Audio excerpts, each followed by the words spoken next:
Hai, salut! Astăzi vă arăt un Yamaha Jetski 1300R și hai să-i dăm bătaie, da?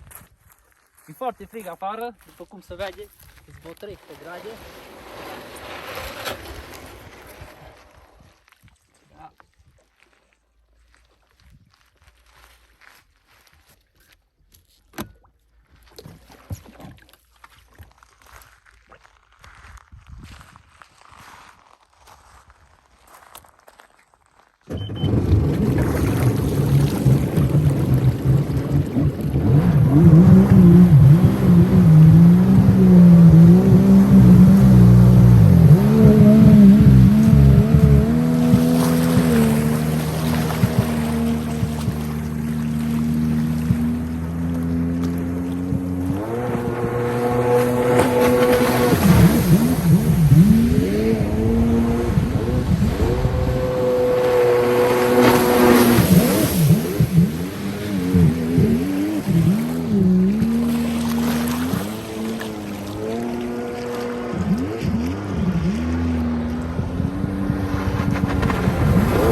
E super frig.